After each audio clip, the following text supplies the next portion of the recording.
মাছের মাথা দিয়ে মুগ ডাল করবো, তাই মুগ ডালটা একটু ভেজে নিচ্ছি। এই ডালটা ধুয়ে বসিয়ে দিয়েছি, ডালটা ফুটে গেলে মাছটা ভেজে নেব। যে মাছের মাথাতে নুন, হলুদ আর লঙ্কার গুঁড়ো মাখিয়ে রেখেছি। এটা কাতলা মাছের মাথা। এখানে তেল বসিয়ে দিয়েছি, তেলটা গরম হচ্ছে, গরম হয়ে গেছে। এখন আমি মাছের মাথাগুলো ভেজে নেব। মাছের মাথাগুলো এই যে কড়া করে ভেজে নিয়েছি, এখন আমি তুলে নেব। এই তেলেই আমি দিয়ে দিচ্ছি গোটা শুকনো লঙ্কা, তেজপাতা, সাদা জিরে গোটা আর গরম মশলা। এটাকে একটু ভেজে নেব।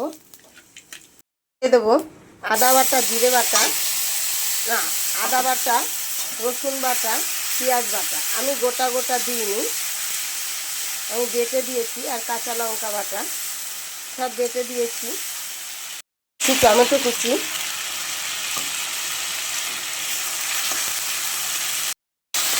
দিয়ে দিচ্ছি ধনে গুঁড়ো, জিরে গুঁড়ো আর কাশ্মীরি মির্চি আর হলুদ। এবার মশলাটাকে ভালো করে কষিয়ে নেব। দিচ্ছি মাছের মাথা, ভেজে রাখা মাছের মাথা একটু ভেঙে দেব। মাথাটা দিয়েও একটু কষিয়ে নেব। আমার কষানো হয়ে গেছে, এবার আমি ডালটা দিয়ে দেবো।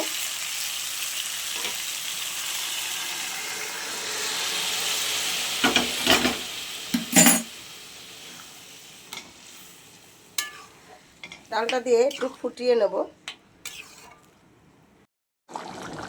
দিয়ে দিচ্ছি ঘি, আর দিচ্ছি গরম মশলা আর একটু চিনি। বিয়েবাড়ি স্টাইলে মুগের ডাল মাছের মাথা দিয়ে আমার রেডি হয়ে গেছে।